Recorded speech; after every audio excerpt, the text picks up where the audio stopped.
तो हेलो नमस्कार दोस्तों, मैं हूं अर्जुन और स्वागत है आपका अर्जुन एकेडमी चैनल में।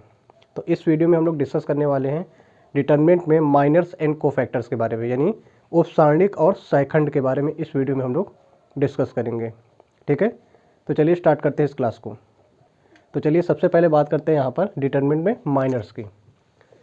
तो अगर हमारे पास एक डिटरमिनेंट है, determinant A equal to A11, A12, A13, A21, A22 और A23, A31, A32 और A33, ये एक डिटरमिनेंट है। ठीक है, अगर डिटरमिनेंट के किसी भी एलिमेंट का माइनर फाइंड करना है तो उसके लिए हम लोग यहाँ पर क्या करने वाले हैं। तो अगर किसी भी डिटरमिनेंट के किसी भी एलिमेंट का माइनर फाइंड करना है तो जिस भी एलिमेंट का माइनर फाइंड करना होगा उस एलिमेंट के रो और कॉलम के एलिमेंट को हटा देते हैं। बाकी जितने भी एलिमेंट बचेंगे उनसे क्या करेंगे, एक न्यू डिटरमिनेंट बनाएंगे। उसी डिटरमिनेंट की वैल्यू को क्या बोला जाएगा, माइनर बोला जाएगा। जैसे यहाँ पर हम बात करते हैं, अगर हमें किसी भी एलिमेंट का यहाँ पर माइनर फाइंड करना है, ठीक, मान लीजिए हमें इस एलिमेंट का माइनर फाइंड करना है, तो हम करेंगे क्या, इस एलिमेंट के रो को और इस एलिमेंट के कॉलम को यहाँ से हटा देंगे। तो जो भी यहाँ पर एलिमेंट बच जाएंगे वो क्या हो जाएंगे, जैसे इस एलिमेंट का निकालना है तो इसके रो को हटा देते हैं, यहाँ से इसके कॉलम को हटा देते हैं। तो बाकी ये चार जो एलिमेंट बचेंगे इन्हीं चार एलिमेंट माइनर ऑफ A11 क्या हो जाएगा, यहाँ पर इसके रो इस कॉलम को हटाएंगे तो क्या एलिमेंट बचेंगे, A22, A23, A32 और A33।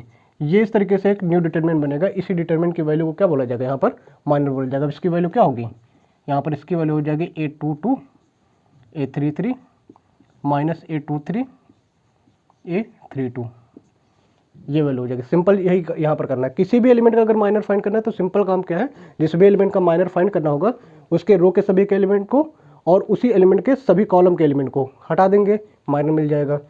तो ठीक है, जैसे यहाँ पर मान लो इसका एलिमेंट, इसका माइनर फाइंड करना है तो इसका माइनर क्या हो जाएगा, माइनर ऑफ A22। तो माइनर ऑफ A22 को कैसे लिखेंगे, तो इसके कॉलम को हटा देंगे। इस बार क्या करेंगे, इस एलिमेंट के कॉलम को और इस एलिमेंट के रो को हटा देंगे। तो बाकी जितने, जैसे इसके कॉलम को हटाएंगे तो ये तीनों एलिमेंट रहेंगे, ये तीनों एलिमेंट हटेंगे रो से, तो ये दो एलिमेंट यहाँ पर बचेंगे और ये दो एलिमेंट यहाँ पर बचेंगे। तो A11, A13, A31 और A33 ये हो जाएगा।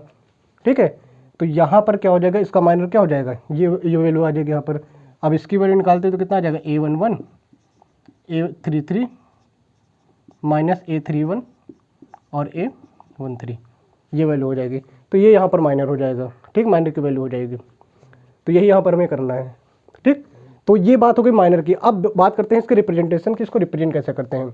तो अगर किसी भी एलिमेंट का माइनर फाइंड करते हैं तो उसको कैसे लिखा जाता है, MIJ से। मान लीजिए IJ एलिमेंट का माइनर फाइंड करना है तो हम क्या लिखेंगे, MIJ। ठीक, तो जैसे यहाँ पर A11 एलिमेंट का माइनर फाइंड करें तो उसको क्या लिखेंगे, M11 लिख देंगे। A22 एलिमेंट का माइनर फाइंड करने तो क्या लिख देंगे, M22 लिख देंगे यहाँ पर। तो MIJ से यहाँ पर क्या करते हैं, किसी भी एलिमेंट के माइनर को यहाँ पर रिप्रेजेंट करते हैं। तो इसमें करना क्या होता है, remove I through and remove jth column. तो किसी भी एलिमेंट का माइनर फाइंड करने के लिए हम बेसिकली क्या करेंगे, जिस भी एलिमेंट का माइनर हमें फाइंड करना होगा उसके रो को हटा देंगे, रिमूव कर देंगे और उसके कॉलम को हटा देंगे। बाकी जो एलिमेंट बच जाएंगे उसको डिटरमिनेंट में इस तरीके से लिख लेंगे, वही माइनर हो जाएगा यहाँ पर। ठीक है, तो ये कॉन्सेप्ट है किसका, माइनर के लिए। अब इसके बाद हम लोग बात करेंगे कोफैक्टर्स की। ठीक है, तो अगर इतना कॉन्सेप्ट समझ में आए तो इसको नोट कीजिए। तो अब यहाँ पर हम लोग बात करते हैं कोफैक्टर्स की। क्या बात करने वाले हैं, कोफैक्टर्स की।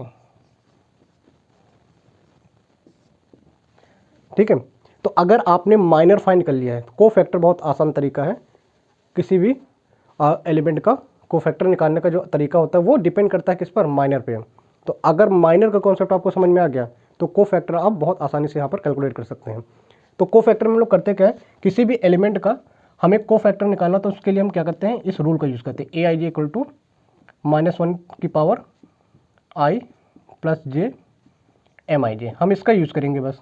अब यहाँ पर MIJ मैंने क्या बताया था, ये माइनर है। तो किसी भी एलिमेंट का कोफैक्टर फाइंड करना है तो पहले तो आपको उसका माइनर पता होना चाहिए। उस वैल्यू में जो अगर जिस भी एलिमेंट का माइनर फाइंड करना है उसमें क्या करेंगे, ये वैल्यू यहाँ पर मल्टीप्लाई कर देंगे। ठीक, जैसे यहाँ पर हम बात करते हैं, अगर हम बात करें कोफैक्टर, इसके कोफैक्टर की बात करते हैं तो यहाँ पर ये क्या है, ये रिप्रेजेंटेशन है किसी भी एलिमेंट के कोफैक्टर। जैसे हमने क्या बोला कि 1 एलिमेंट A11 एलिमेंट का माइनर किससे रिप्रेजेंट करते थे, M11 से। तो उसी तरीके से यहाँ पर कोफैक्टर को किससे रिप्रेजेंट करेंगे, कैपिटल AIG से। याद रखिएगा कैपिटल AIG है। ठीक है, तो यहाँ पर अगर इसके कोफैक्टर की बात करते हैं तो इसको लिखेंगे A21।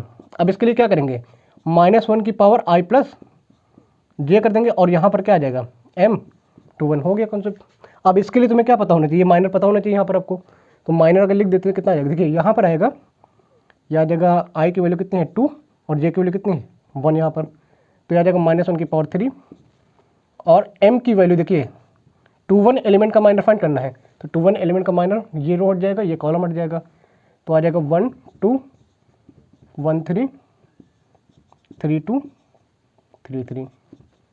ये हो जाएगा माइनर। अगर इसकी वैल्यू कैलकुलेट करना चाहते हो क्या आ जाएगी, माइनस आ जाएगा बाहर और ये आ जाएगा A12 A33 minus A13 A32, ये वैल्यू आ जाएगी। अब मान लीजिए किसी दूसरे एलिमेंट का माइनर फाइंड करना है, सॉरी कोफैक्टर फाइंड करना है। ठीक है, तो मान लीजिए हमें क्या करना है, इसका कोफैक्टर फाइंड करना है इसका, तो इसको किससे लिख देंगे A32। अब यहाँ पर देखिए जो कोफैक्टर फाइंड करने का क्या रूल है, हम इसका यूज़ करेंगे। तो -1 I की वैल्यू यहाँ पर कितनी है 3, J की वैल्यू यहाँ पर कितनी है 2 और M32 हो जाएगा। यहाँ पर वैल्यू कितनी आ जाएगी, -1 की पावर 5 और यहाँ पर डिटरमिनेंट क्या आएगा, तो M32 के लिए, तो M32 यहाँ पर है, इसके कॉलम को हटा देते हैं, इसके रो को हटा देते हैं, तो ये दो एलिमेंट यहाँ पर बचेंगे A11 A21 और आ जाएगा A13 और आ जाएगा A23। तो यह आ जाएगा माइनस, यहाँ पर आ जाएगा A11 A23 minus A13 A21, ये वैल्यू आ जाएगी यहाँ पर। ठीक है, तो बेसिक सिंपल सा कॉन्सेप्ट है माइनर्स और कोफैक्टर फाइंड करने का। माइनर फाइंड करने के लिए हम क्या करते हैं, जिस भी एलिमेंट का माइनर फाइंड करना होता है उस एलिमेंट के पर्टिकुलर रो को और उसके कॉलम को हटा देते हैं, तो जो एलिमेंट बच जाते हैं उसको डिटरमिनेंट में लिख देते हैं, वही क्या हो जाता है, माइनर हो जाता है। कोफैक्टर फाइंड करने के लिए हम लोग क्या करते हैं, कोफैक्टर में हम लोग क्या करते हैं, जिस भी एलिमेंट का कोफैक्टर फाइंड करना होगा उस एलिमेंट के माइनर में ही उसमें क्या करते हैं, इस वैल्यू को मल्टीप्लाई कर देते हैं। यहाँ पर I और J क्या होता है, रो नंबर और कॉलम नंबर होगा। ठीक है, तो इस तरीके से यहाँ पर माइनर कोफैक्टर सॉल्व करेंगे। अब हम लोग बात करेंगे इस पर क्वेश्चन की एक। ठीक है, तो पहले इसको नोट कीजिएगा, समझ में आए। तो अब यहाँ पर क्वेश्चन क्या है, find minors and cofactors also verify that A11 capital A31 plus A12 capital A32 plus A13 capital A33 equal to 0, ये यहाँ पर वेरीफाई करना है। ठीक है, तो इस पूरे कॉन्सेप्ट को हम लोग समझते हैं इस क्वेश्चन से। इसमें सारी चीज़ें, माइनर्स भी है, कोफैक्टर भी है और कुछ वैल्यू यहाँ पर है, उसको भी यहाँ पर समझते हैं। ठीक है, तो सबसे पहले यहाँ पर क्या करना, माइनर्स फाइंड करना है। तो माइनर को हमको पता है कि हम किससे रिप्रेजेंट करते हैं, कैपिटल M से। ठीक, जिस भी एलिमेंट का निकालना होगा उसको माइनर कैपिटल M से। जैसे हम निकालते हैं पहले एलिमेंट का तो M11 हो जाएगा। अब इसमें क्या वैल्यू आएगी, इसमें सिंपल क्या आ जाएगा, इस एलिमेंट के लिए कर रहे हैं तो इसका रो इसका कॉलम हटा देते हैं, तो 0 4 5 -7 ये वैल्यू आ जाएगी। अब इसको कैलकुलेट करते हैं तो ये आ जाएगा 0 माइनस का 20, कितना आ जाएगा, माइनस का 20। फिर M12 की अगर बात करते हैं तो यहाँ पर क्या आएगा, M12 में जब देखेंगे ये है तो इसका कॉलम इसका रो हटा देते हैं, तो 6 4 और 6 4 कितना आ जाएगा 1 -7, 6 4 1 -7। तो यहाँ पर जब वैल्यू देखेंगे तो यहाँ पर कितना आ जाएगा, माइनस का 42 माइनस का 4 कितना आ जाएगा, माइनस का 46 कितना आ जाएगा, माइनस का 46। फिर आते हैं थर्ड एलिमेंट पे, M13 एलिमेंट पे, यानी इस एलिमेंट की बात कर रहे हैं तो इसके कॉलम को इसको रो को हटा देंगे, कितना आ जाएगा 6 0 1 5। तो यहाँ पर वैल्यू क्या आ जाएगी, यह आ जाएगा 6 5 30 और यहाँ पर आ जाएगा माइनस का 0, तो यह आ जाएगा 30। फिर आते हैं M32 एलिमेंट पर, तो 32 एलिमेंट यानी इस एलिमेंट की बात करें तो इसके कॉलम को इसके रो को हटा देंगे तो ऊपर बचेगा -3 5 -3 5 और 1 5 और माइनस का 7। इसको कैलकुलेट कर लेते हैं तो कितना आ जाएगा, माइनस माइनस प्लस हो जाएगा 21, और माइनस का कितना आ जाएगा 5 5 to 25, ये आ जाएगा माइनस का 4। ठीक है, फिर यहाँ पर क्या करते हैं, M31 था, यहाँ पर M31 था, तो इसके लिए जब करेंगे तो ये एलिमेंट आएंगे और ये एलिमेंट -3 5 5 -7। ठीक, 32 की अगर बात करते हैं तो 32 और यहाँ पर ये है 21 एलिमेंट है, और ये क्या हो जाएगा 22। तो 22 की जब बात करते हैं यहाँ पर तो ये आ जाएगा 0 के लिए जब कैलकुलेट करेंगे तो इस कॉलम को इस रो को हटा देंगे तो 2 5 बचेगा और आ जाएगा 1 माइनस का 7, ये वैल्यू आ जाएगी। तो आ जाएगा माइनस का 14 और माइनस का 5, कितना आ जाएगा माइनस का 19। फिर M यहाँ पर 2 3 की अगर बात करते हैं तो 2 3 एलिमेंट ये है, तो इसके कॉलम को इसके रो को हटाएंगे तो आ जाएगा 2 -3 1 5, 2 5 जो 10 माइनस माइनस प्लस 3, कितना आ जाएगा टोटल 13। और फिर बात करते हैं यहाँ पर M31 की, तो जब M31 की बात करेंगे तो इस एलिमेंट की तो 3 -3 5 0 4 बचेगा, -3 5 0 और ये 4, तो इसको कैलकुलेट करेंगे तो माइनस का 12 आ जाएगा, माइनस का 12 माइनस का 0, माइनस का 12 और 0 कितना आ जाएगा माइनस का 12 आ जाएगा। फिर बात करते हैं M32 की। अब M32 की बात करते हैं तो इस एलिमेंट के देखेंगे तो इसके कॉलम को इसके रो को हटा देंगे तो यहाँ पर क्या एलिमेंट आएगा, ये आ जाएगा 2, ये आ जाएगा 5 और ये आ जाएगा 6 और ये आ जाएगा 4। तो इसको अगर कैलकुलेट करते हैं कितना आ जाएगा, 2 4 जा 8, 6 5 जा 30, कितनी वैल्यू आएगी माइनस का 22। और इसके बाद बात करते हैं M33।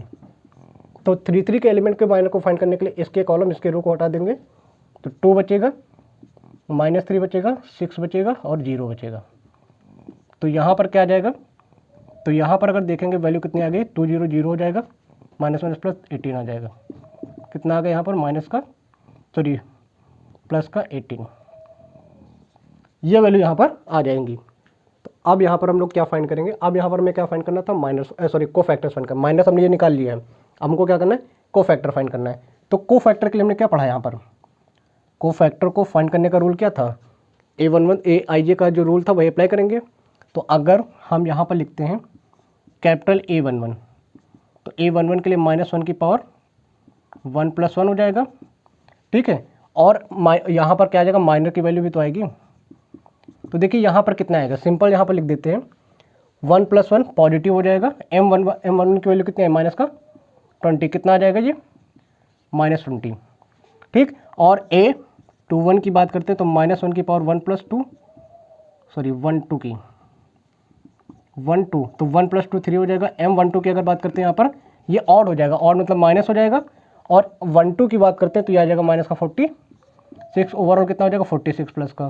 फिर A13 की अगर बात करते हैं तो -1 की पावर कितना, -1 की पावर 1 + 3 इवन हो जाएगा, और M13 तो ये तो इवन हो गया यानी ये पॉजिटिव हो जाएगा। उसके बाद यहाँ पर क्या बात करते हैं, M13 की वैल्यू की बात करते हैं ये कितना है 30, तो ये वैल्यू कितनी आ जाएगी 30। फिर देखते हैं यहाँ पर A21 -1 की पावर 2 + 1 M21, तो ये आ जाएगा ऑड, और यहाँ पर आ जाएगा M21 की वैल्यू कितनी है, M21 की वैल्यू माइनस का 4, कितना आ जाएगा टोटल +4। A22 की अगर बात करते हैं तो -1 की पावर 2 + 2 और M22, तो 2 + 2 ये इवन हो जाएगा, और यानी ये कितना आ जाएगा प्लस आ जाएगा। ठीक, फिर यहाँ पर क्या करते हैं, M22 की वैल्यू रखते हैं तो M22 की वैल्यू माइनस का 19, ये ओवरऑल कितना आ जाएगा माइनस का 19। फिर देखते हैं A33 तो -23, तो यहाँ पर जो वैल्यू आएगी वो कितना आ जाएगा -1 की पावर 2 + 3 हो जाएगा और M23 हो जाएगा। तो ये क्या हो जाएगा, ये एक ऑड, यहाँ पर ऑड है तो ये माइनस आ जाएगा, और ये 23 की वैल्यू यहाँ पर कितनी दे रखी है 13 दे रखी है, तो ये आ जाएगा 13, कितना आंसर आ जाएगा यहाँ पर, ये आ जाएगा माइनस का 13। फिर देखते हैं यहाँ पर और वैल्यू क्या है A31, तो -1 की पावर 3 + 1 और यहाँ पर आ जाएगा m और ये 3 1। तो ये तो पॉजिटिव हो जाएगा क्योंकि इवन पावर है। और 3 1 की वैल्यू जब देखेंगे तो 3 1 की माइनस की वैल्यू -12 है, तो कितना आ जाएगा -12। a 3 2 की अगर बात करते हैं तो a 3 2 की बात करेंगे तो 3 + 2 हो जाएगा और m 3 2 हो जाएगा। ठीक है, ये वैल्यू आ जाएगी। अब इसके बाद क्या करेंगे, ये वैल्यू क्या है, ये पावर ऑड है तो वैल्यू क्या आ जाएगी, ऑड यहाँ नेगेटिव आ जाएगी। और m 3 2 की बात करते हैं तो माइनस का 22 है, कितना आ जाएगा प्लस का 22। फिर देखते हैं a 3 3 की, तो -1 की पावर 3 + 3 कितना आ जाएगा, ये तो इवन हो जाएगा, ये कितना आ जाएगा 3 + 3 इवन, ये वैल्यू कितनी आ जाएगी पॉजिटिव। और m33 की वैल्यू देखें तो ये भी कितनी पॉजिटिव ही है। ओवरऑल कितना आया, ये आपका आ गया प्लस का 18। तो ये वैल्यू आपकी क्या हो जाएंगे, डिटरमिन कोफैक्टर हो जाएंगे इन सभी एलिमेंट के यहाँ पर। ठीक है, इस तरीके से यहाँ पर इसको कैलकुलेट करना था। तो पहले तो अगर ये चीज़ समझ में आए तो इसको नोट कर लीजिए, फिर हम लोग क्या करेंगे, इसको कैसे वेरीफाई करना है। ठीक, तो अगर इतना कॉन्सेप्ट समझ में आया है कि माइनर कैसे निकालना है, कोफैक्टर कैसे निकालना है, तो इस क्वेश्चन को नोट कीजिए पहले। तो अब यहाँ पर देखते हैं इतनी वैल्यू को यहाँ पर हम इस वैल्यू को यहाँ पर कैसे वेरीफाई कर सकते हैं। ठीक है, तो यहाँ पर क्या है A11 capital A31 plus A12 capital A32 और प्लस A13 कैपिटल A32, ये वैल्यू है। तो यहाँ पर पहले समझते हैं कौन सी वैल्यू क्या है। तो जो capital A31 capital A32 capital A33 ये जो हैं ये क्या है, ये सभी कोफैक्टर्स हैं। और बाकी ये जो स्मॉल में लिखे हैं ये सभी क्या है, एलिमेंट ऑफ डिटरमिनेंट है, यानी ये सभी इनकी बात कर रहे हैं, एलिमेंट ऑफ डिटरमिनेंट की। और ये जो कैपिटल हैं ये सभी इनकी बात की जा रही है, यानी इन कोफैक्टर्स की बात की जा रही है यहाँ पर। ठीक है, तो अगर सबसे पहले हम देखते हैं A11 first row first column का एलिमेंट कितना है 2। फिर 31 A31 की वैल्यू देखें तो 31 की वैल्यू कितनी है -12 plus A12 first row second column -3 और 32 कितना है 22, कितना है 22 फर्स्ट और थर्ड कॉलम ये एलिमेंट है 5। और 33 की जब बात करते हैं 33 कितना है 18, तो यहाँ पर माइनस का 24 हो जाएगा, माइनस का 66 हो जाएगा, प्लस कितना हो जाएगा, ये हो जाएगा 90। ठीक है, इस वैल्यू को जब ऐड करेंगे माइनस का 24 माइनस का 66, 4 और 6 कितना हो जाएगा 10, 0 2 और 6 8 हो जाएगा, 8 1 9, तो ये आ जाएगा माइनस का 90 प्लस का 90, ओवरऑल वैल्यू कितनी आ जाएगी 0, यानी इसकी वैल्यू हमने क्या कर दिया 0 प्रूफ कर दिया। ठीक, तो इस तरीके से हम लोग क्वेश्चन को यहाँ पर करेंगे। ठीक है, तो उम्मीद करता हूँ कि आपको यहाँ पर जो भी समझाया गया वो आपको एक कॉन्सेप्ट यहाँ पर क्लियर हो गया होगा। तो मिलते हैं नेक्स्ट क्लास में, तब तक के लिए थैंक यू।